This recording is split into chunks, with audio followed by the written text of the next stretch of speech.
Iran's ambassador in Geneva has told the UN-sponsored conference on disarmament on Wednesday that it's up to the United States to make the first move in saving the Iran nuclear deal. Ambassador Ismail Baghei Hamenes said that the onus is on the offending party to restart and compensate for the damages, as well as to reassure that they would not renege again.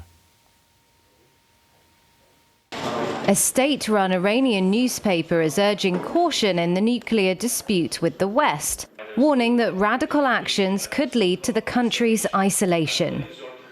The message comes after Tehran ended snap inspections by the UN on its nuclear activities. At midnight on Monday, Iran ended the agreement that allowed the International Atomic Energy Agency to carry out short-notice inspections, but they will still allow necessary monitoring by UN inspectors for up to 3 months. Hardline Iranian lawmakers protested that decision, saying it broke the law. A law passed in Parliament states inspections should end from Tuesday if sanctions on the country were not lifted, an apparent effort to pressure the US. The state-run daily is critical of the protests. The paper says Iran must tread carefully, as tough action might help build a consensus against Iran. On Monday, Supreme Leader Ayatollah Ali Khamenei said Iran might enrich uranium up to 60% purity if the country needed it, while also repeating a denial of any Iranian intent to seek nuclear weapons. A US State Department spokesman said Khamenei's comments sounds like a threat. Washington says it is ready to talk to Iran about both nations returning to the 2015 nuclear deal, abandoned by former President Donald Trump. Whilst it remains unclear which side will be the first to ease its stance on the matter, we've asked Professor Seyed Marandi, who is the Dean of the Faculty of World Studies at the University of Tehran in Iran, to join us and share his insights. Thanks very much indeed for joining us, and always good to have you on the program. Thank you so much for having me. All right, so is this posturing by both sides, the Iran and the US, about who should make the first move? Because ultimately, actually, both sides want the same thing. Am I right? No, I don't think that both sides want the same thing, and that's why the Iranians are concerned and they believe that the Americans have to go first. The United States, from the very beginning, when the nuclear deal was signed under Obama, and we all know that Biden was his vice president, the United States never implemented the deal.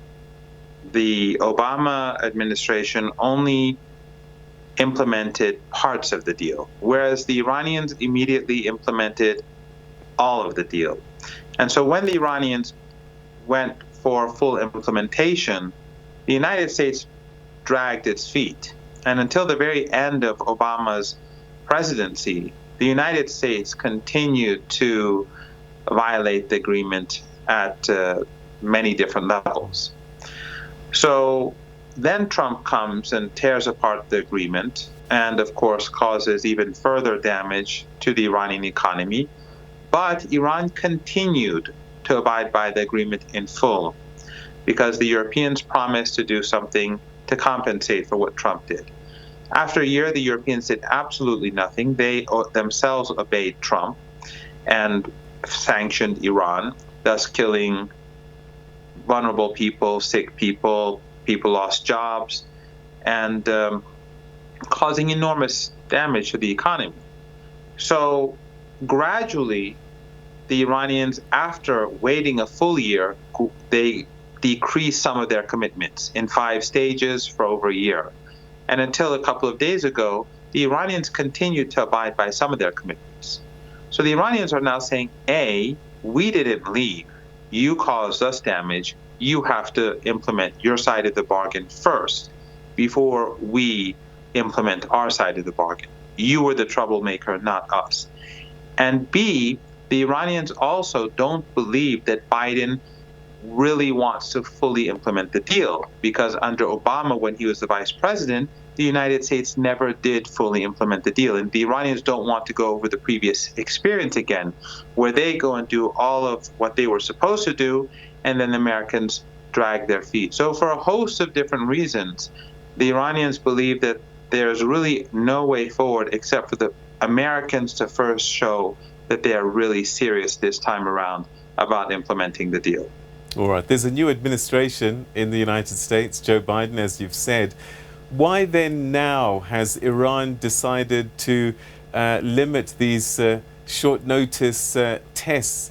It seems almost provocative at a time when a new order perhaps is on the way. Not really. Biden, when he won the presidency, he had time to prepare presidential decrees to reverse everything that Trump did. And then he became president, and it's been over a month now, and he has still not done anything to reverse any of Trump's sanctions. So the United States is continuing to use maximum pressure in order to make ordinary Iranians suffer as much as possible. In other words, the United States under Biden is pursuing Trump's policies. And the Iranians are saying enough is enough. We were implementing the deal when the Americans weren't. We continue to, as you point out, implement the additional protocol where IAEA inspectors had extra access to Iranian sites. Yet under Biden, the United States continues to use the previous policy that Trump was implementing to harm ordinary Iranians. So what the Iranians are saying is that as long as we continue to implement our side of the bargain, or parts of our side of the bargain, the Americans and the Europeans who are not abiding by any of their commitments, they have very little incentive to start doing what they're supposed to do. So the Iranians are saying, okay, enough is enough. We're not going to implement anything. We're going to advance our nuclear program.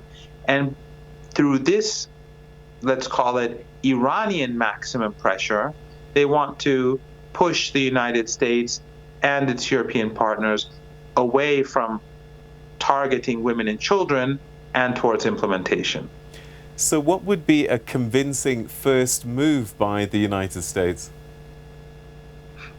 Well, what the United States has effectively done is that it has cut off Iran from the international financial sector.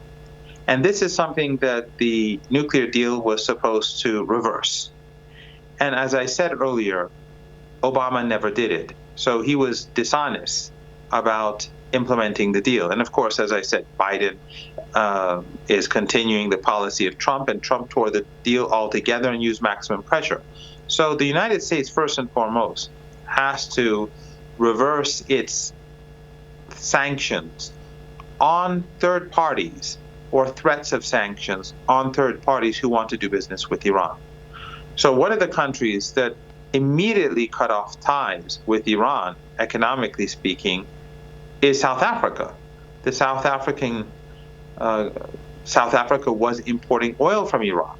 But as soon as Trump said you can no longer import oil, South African government backed off. This is something that the Iranians say must be reversed. It's an infringement on the sovereignty of South Africa. The same is true with Iran.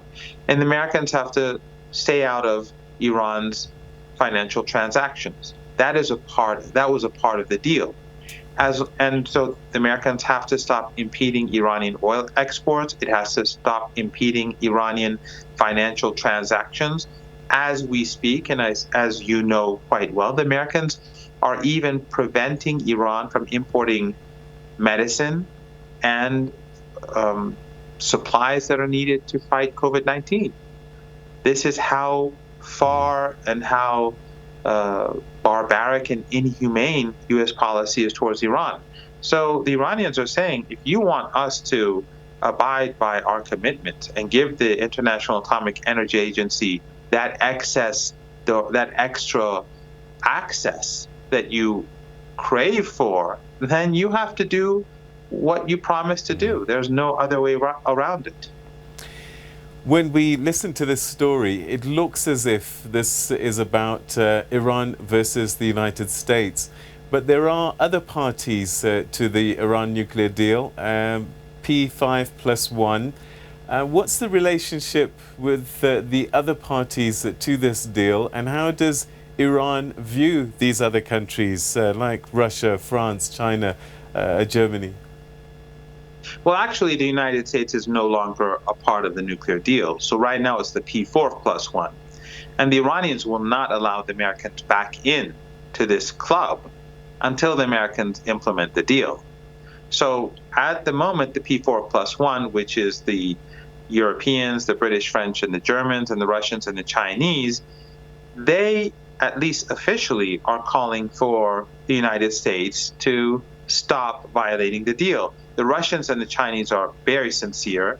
The Europeans, it's hard to say, because when it was Trump, they obeyed Trump. When it was Obama, they obeyed Obama. Now that it's Biden, they obey Biden. They're not honest brokers. They do what the Americans tell them to do. But on the whole, and at least verbally, they all say that they want the deal to be implemented. But the Iranians have said very specifically and very clearly, they are not going to allow any changes in the nuclear deal. They will not allow any extension of the nuclear deal. The nuclear deal is what it is. The Americans either have to accept it in full or leave it. And if the Americans think that somehow they're going to be able to put pressure on Iran and Iran will give further concessions, that is a major miscalculation. The Iranians did not appease Trump for the last 4 years, and they're certainly not going to appease Biden.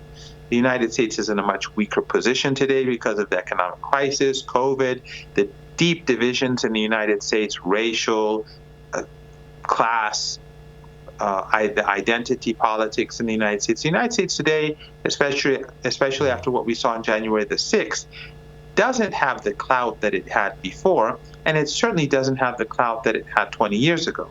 And U.S. regional allies are weakened because of the global economic crisis and COVID.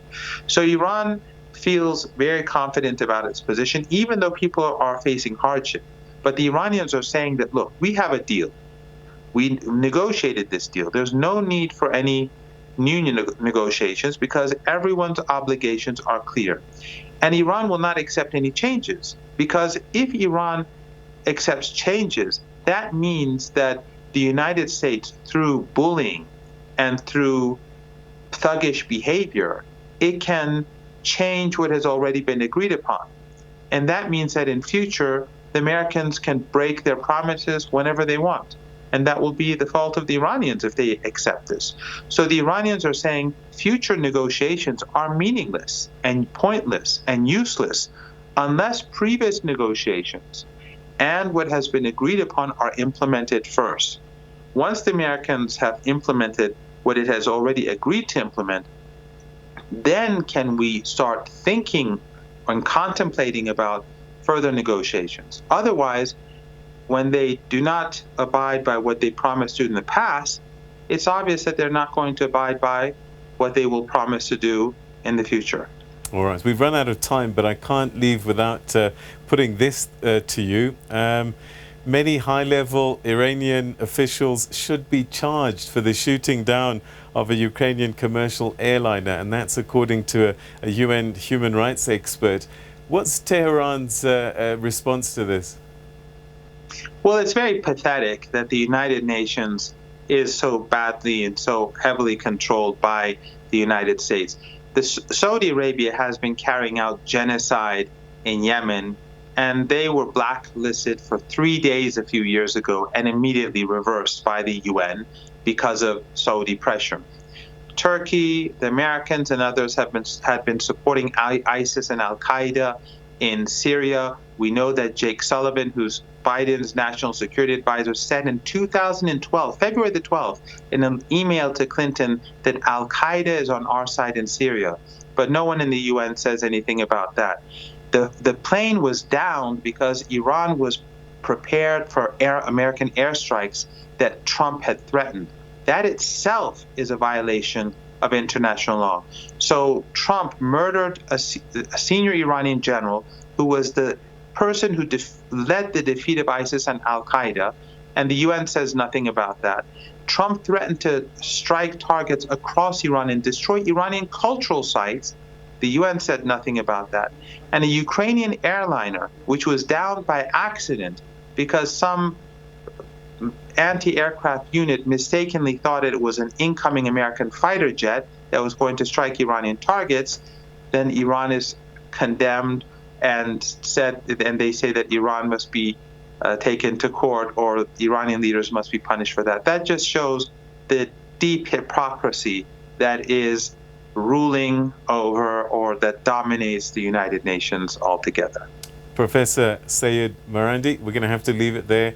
As always, your insights and your thoughts and analysis, always greatly appreciated. Thank you so much indeed for your time. Thank you.